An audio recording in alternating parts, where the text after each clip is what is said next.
What's going on, family? Dave Jones here with the man himself, Uncle Cal. What up, You bro? sure you sure make a guy feel big, baby. I Hey, appreciate bro. that, Hey, man.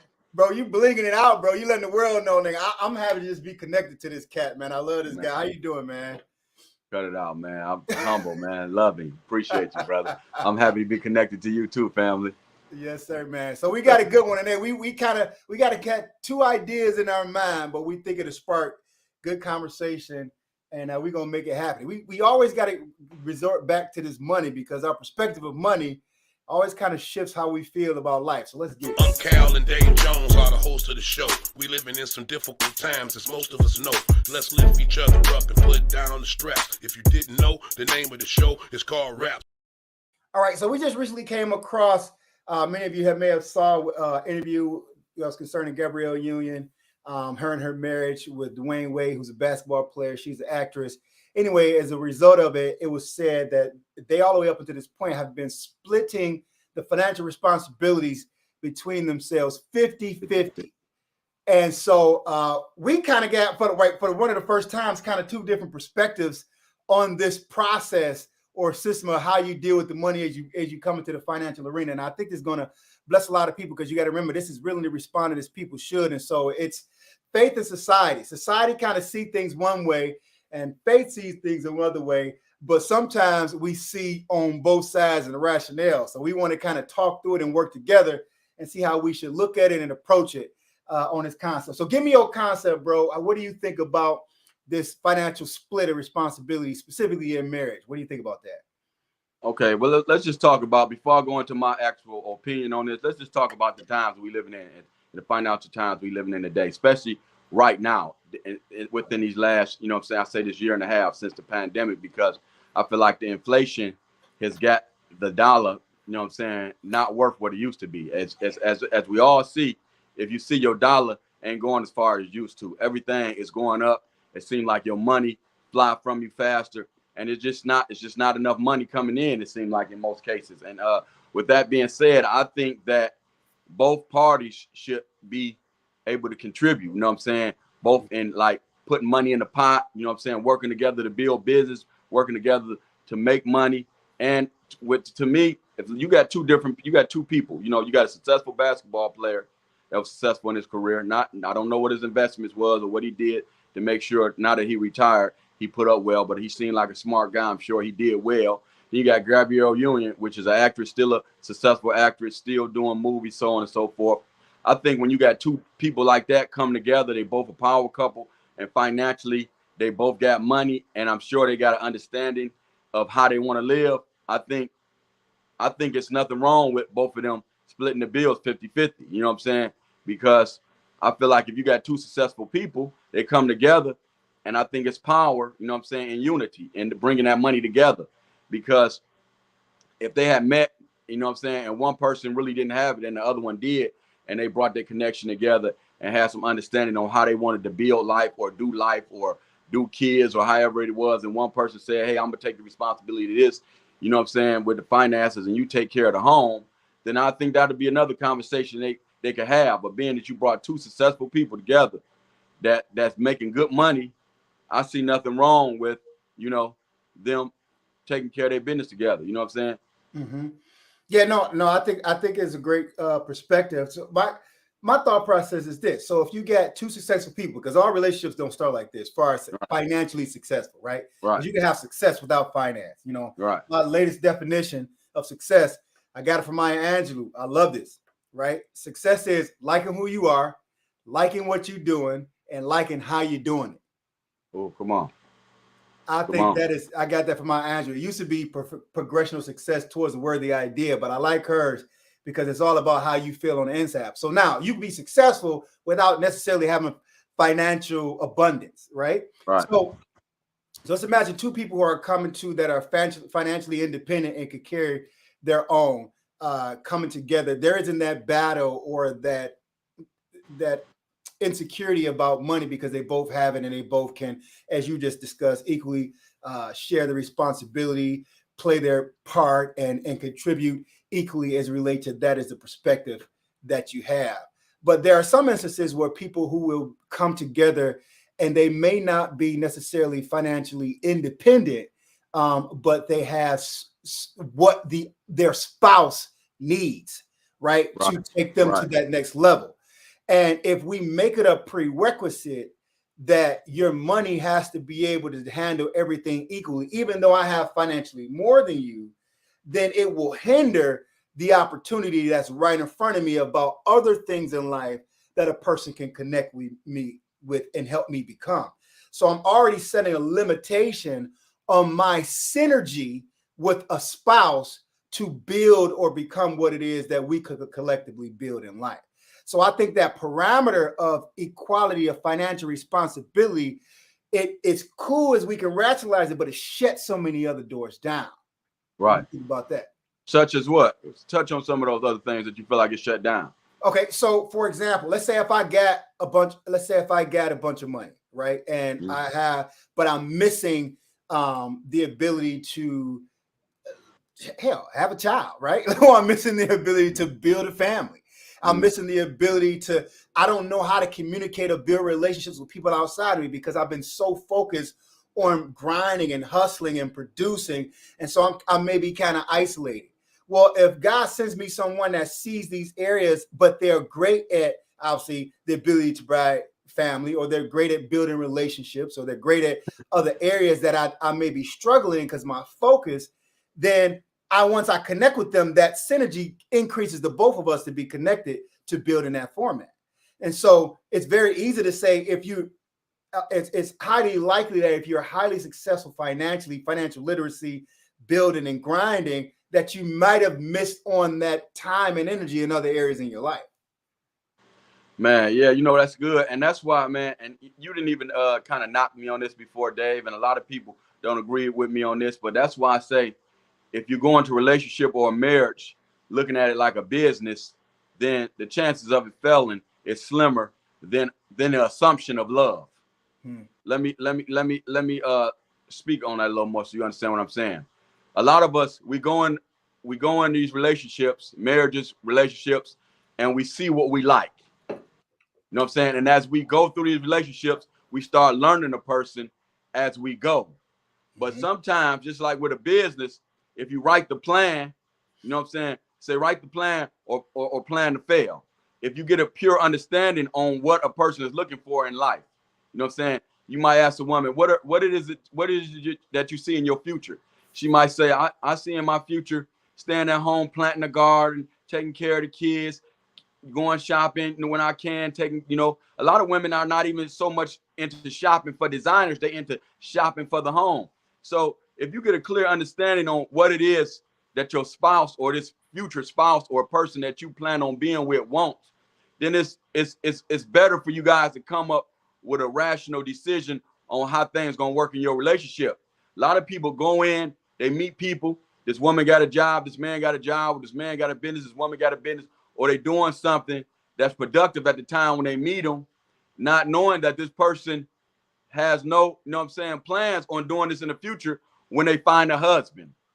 So I'm saying that these type of conversations don't happen often, but people get to liking and loving each other. I think these are the conversations that should happen sooner than later, because when you have these type of conversations, you're not taking this what if or this assumption mentality on with this person that you got or that you're trying to build with, thinking and assuming that you understand what they outlook on life, business, finances, family, and everything is. You can actually ask and get a full understanding, and you can actually see if it fits in your plan. And if it don't, you can either compromise depending on how much you love this person or how much you feel like it's going to hold what your plan is for your own life up. And you can either move forward or fall back, or tell her, well, maybe we need to get back together later if you're still available, because I got some other things shaking that I'm working on. So I just think that, man, I think we all should just get like a clear understanding on what it is a person see, as the vision, what the vision is for their life. Because when you assume something, then you end up not getting what you want, and then you feel like you're stuck in a situation and you asking yourself, how did I get here? But it was all because you didn't take the time out to really get to understand and see what the other person really wanted instead of assuming. Because sometimes we get so caught up in not wanting to lose a good thing that we just go with the flow.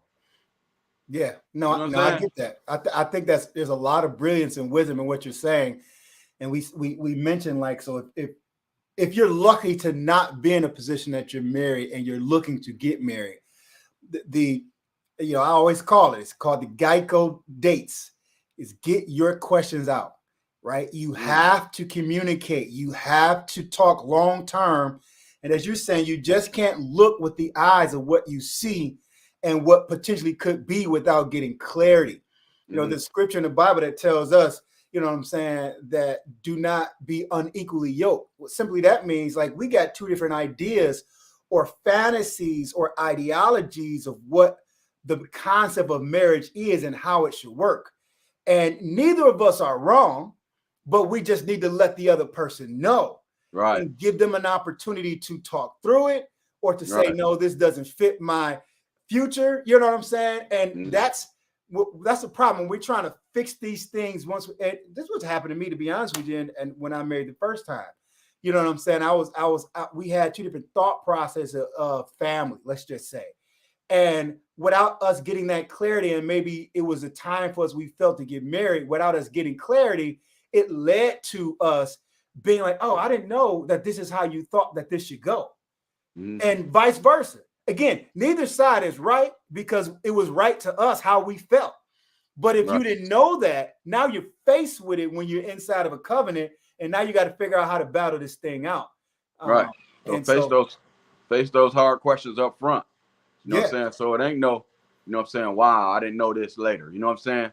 Because that those things are very important. You know what I'm saying? When you get them out and you understand what it is that person looking for, because that person may have everything you missing and or things that you ain't even consider that you need, that you like, wow, yeah, that's what I need, some of that in my life. You know what I'm saying? Because as we go through life, you know what I'm saying, especially as men, all we understand is what we need, you know what I'm saying, to keep it moving. You know what I'm saying? We don't look at, you know what I'm saying, all the, you know what I'm saying, all the small things. Like Chris Rock, like I said on one of the other episodes, you know, spoke on how much he didn't realize his wife was needed until he got divorced, when he said he's sleeping on a pillowcase that he had been sleeping on for about a month and seeing slob stains and so on. So it's other things that people bring to the table outside of money that you need, that, you know what I'm saying, that you need in your life, that can help your life be smoother. But if you don't know those things, or you ain't addressing it, or you ain't talking for those things to come out, then you don't even understand what a person can bring together. Because you may be the type of person to say, I don't want no woman that's sitting around on me and I'm paying everything. But when you see the value of what she bringing to the table and everything that she doing, taking stress off you so you can get more money, you might not look at her like she, you know what I'm saying, putting stress on you where you paying more. You may be saying to yourself, she actually taking so much off me on the other end that I'm able to make up for the extra money that she not bringing in. So, you know, it's all about, like I say, just getting a clear understanding on what it is y'all bringing to the table and what it is y'all expect out of each other, and seeing where y'all can, you know what I'm saying, like they say, a helpmate. Seeing where, you know what I'm saying, your mate can help you and make things smoother in your life. You know what I'm saying? Right. And then it's both ways. Help, like they can help you and you can help them. Right. You follow what I'm saying? Right. It's man, I had a really good point. But there's so many different dynamics. You know, the Bible says, so there's a spiritual law, and these are undeniable, that when a man specifically finds a wife, and the wife is a definition, that just ain't a girl he married, right? Right. He finds a good thing and obtains favor from God. Right. So with the way I understand that, even when the things are bad with my relationship, because I love God, having a wife makes you work on your character and your ability to handle frustration and relationships and people, and for you to mature and to be selfless and to understand what love is, where I sacrifice things of value so that somebody else may advance, increase, or get better. There's so many other dynamics of what God is doing with the power of a covenant and a relationship that goes far beyond what we sometimes esteem the money thing. We set that on a pedestal, but forget all the bountifulness of things that a marriage can do because God put it in place. You know what I'm saying? There's anger issues that I may have, and my wife could say the right thing because I want to go crazy on somebody else, but that word she could speak could cause me to not do something out there, which would have me under the jail, right? Right. And we're looking at how the money thing, because we go through situations of turmoil financially, and we prioritize it, but we miss all those nuggets of relationship and synergy that causes our life to be saved. You know what I'm saying? So to reduce it down to, I know the topic was, should you split financial responsibilities in marriage? If there's an agreement there, yes. But if we're reducing down to that's all that needs to happen, or that is the only way to do it, or the best way to do it, I think we're putting it down too much in a narrow window and missing what other opportunities are there. Right. That's good. So so and then I think both parties should actually think about, you know what I'm saying, the lifestyle they want to live, you know what I'm saying, when it comes to luxuries too.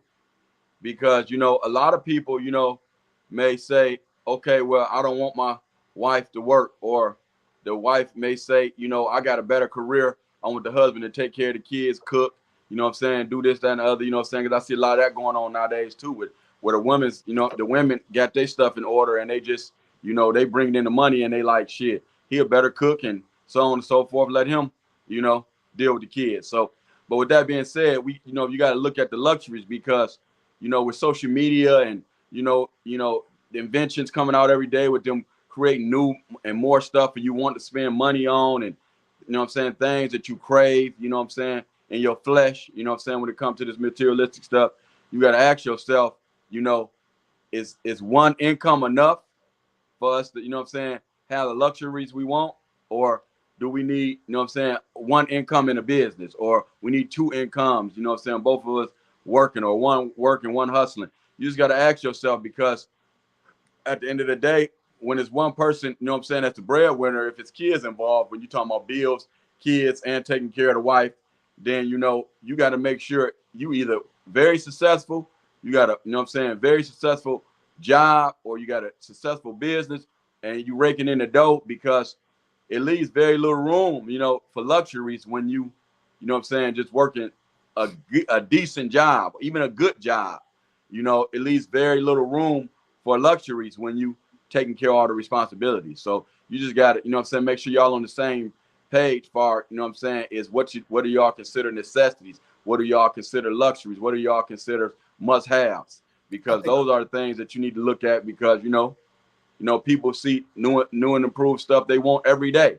Mm-hmm. But you got to consider the finances when it comes to getting those type of things too, Right. That's the partnership, and that's the maturity in that, right? Where we can't be careless and free about the finances when we understand what we're building together. We got to have a goal. We got to have a process in which we're doing, and you just can't be careless, especially if you're in a position that you're not bringing in the resources to protect the work and the labor of the person that's out there doing it. That's a conversation of maturity that need to be had. But I want to talk about this 50-50 concept and why that's not always the best. Even if I look at, let's say, even my life, we just be transparent right here. There's a time where I'm 7 figures. Like, I hit 7 figures in my early 30s, and, life was great. Did a lot of investments, made a lot of bad investments here that didn't work out, et cetera, et cetera, et cetera. And there was a season where I drew back on my money, and my wife was making more money than me, right? And so in that season, if we had the 50-50 mentality, she paid half of everything and I can't at the point pay half everything, that sets already a conversation about, oh, well, you can't do your part, so you messing up. And so now there's a target on a person's back. Well, watch this. If you guys are understanding that you are a team, you are an entity, not a partnership going 50-50, she is clear that with me, like, there's certain things that I got going on that I'm working on that's going to go crazy, right? But there are seasons. My dad gave an example. He just did they've been married 52 years. And he said that my mom has never seen a check since 1971. Never seen a check. First 2 years of their marriage, she took care of everything. She paid all the bills. She paid everything. My father was still becoming, trying to figure out who he was, trying to start a church, got laid off from Chrysler, et cetera, et cetera. And so, the thing was, a lot of people say they want what you have, but they don't want to go what you go through. So here it is in this society. If you're taking care of a man, all the bills, and you're not even seeing your check, The world will tell you stupid, but the world don't know if you have to plan, if you are synergizing, and we know that there are seasons that you're an entity that is working together to produce something. You would miss that blessing, or she could have missed her blessing of all that was produced as a result of that. You follow what I'm saying? And so it's every situation is different, every dynamic is different. But when you dwindle it down to just we go 50-50, you just set yourself up for more opportunities of disruption than you do for understanding collectively who we are and what we're building and becoming. Right. Man, that's so far-fetched nowadays, man. That's like non-existent. Like having a woman hold a man down, you know what I'm saying, for a couple of years, man. That's like they come into a relationship and they see that you the type of person they got to do that. You a bum. The first thing they want to do is kick you to the curb. You know, that's a whole nother conversation we can have, man, because the expectations of a man, you know what I'm saying, versus what a woman, you know what I'm saying, it is expected to do coming in a relationship. If a guy have hard times versus a woman, that's a whole nother conversation. You know what I'm saying? They'll be so quick to kick you to the curb and be like you a scrub or a bum. And guys, 100%. You know what I'm saying, they come into relationships and they grab these women and help them invest in businesses and pick them up. And we lost you there.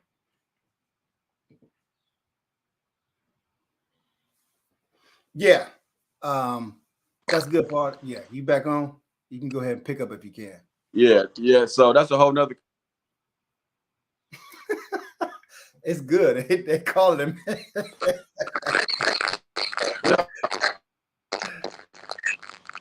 Yeah. So. Yeah, but I think that was real powerful, your mom. You know what I'm saying, and I think that worked out the best for her. You know what I'm saying, because we just never know. You know what I'm saying, and I think you should always both partners should be in a position where they can hold each other down. You know what I'm saying, and that's because you never know. You know, you get ailments that come on people. You know what I'm saying, people get hospitalized. All types of stuff happen where where you got to step up to the plate. You know what I'm saying. I didn't had instance like what you were saying, Dave. You know what I'm saying. I went through a troubled time when I first got with my wife. You know what I'm saying, and she held things down. You know what I'm saying, financially, and she just went through the same thing, and I had to hold things down. So that's definitely real, and you just got to have that. You got to have a woman that's down, and just know that you the type of person that I ain't gonna be down for long. You know what I'm saying, not because it's something special about me, but because I'm just a manly man and I'm a go-getter and I'm gonna figure something out, because for one, I put God first, and for two, I ain't gonna lay around and just expect for nothing to fall in my lap. You know what I'm saying? So, we all gotta figure out what works for us, and we all just gotta keep, you know what I'm saying, keep it so real to the point that we understand that, long as what's between y'all is real, the money is just something to keep things moving. You know what I'm saying? Right. It shouldn't be the major focus. You know what I'm saying? Right. And again, this is willing to respond as people should. So I hope you take one major thing is like, again, get a clear understanding of what marriage is. So that's why get your questions out. As you end the dating, you want to know all this stuff. I know sometimes we're lonely and we just want to be with somebody, but you'll be setting yourself up for failure. This is where you get, I do better all by myself. It comes from people getting in relationships and they didn't know the person. That's because right. You ain't necessarily better by yourself if you want to be with somebody. You know what I'm saying? You better by yourself if you don't like the person you with, right? Right. So, but get your questions out. Know who you partnering with. Bible says, do not marry unevenly yoked. And then number two, there's different facets of life. All you really need is financial peace. Financial abundance is this Western thing that we are attracted to get a lot.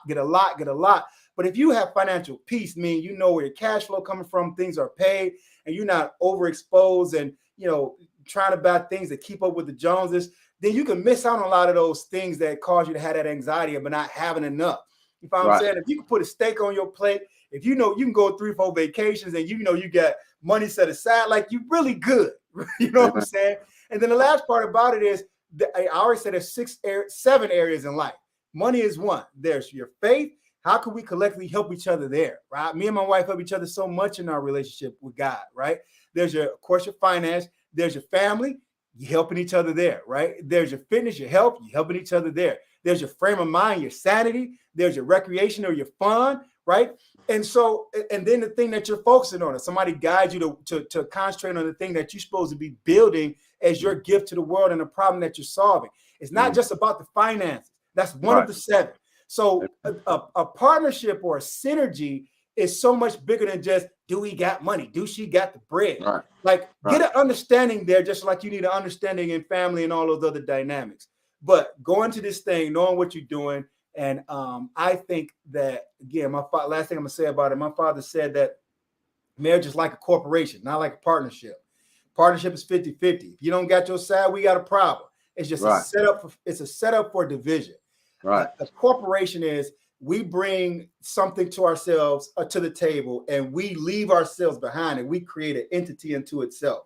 Right. It is to grow, and it is the thing. And whatever I got to do to support that life of that organism, that organization, is what we do. And so that's what God is creating. When you decide to become one, that means you're not you no more. You're one different entity. And so taking that mentality in there, that will handle the finances, where the other parts of your life. It's a wrap for me, baby. It's a wrap. We good? Yes, sir. Now we got a hot one. We got to talk about next week. We were talking about life and fulfillment, and the chase to find fulfillment, and how do you maintain happiness and have life, man. It's just, it seems like it's always eluding us. Like there's always something else that we need, and I hate that feeling. And I'm attacking it, because the enemy sucks, where he try to snatch what God has given us. Right. And, Cal and Dave Jones are the hosts of the show. We living in some difficult times, as most of us know. Let's lift each other up and put down the stress. If you didn't know, the name of the show is called Rap.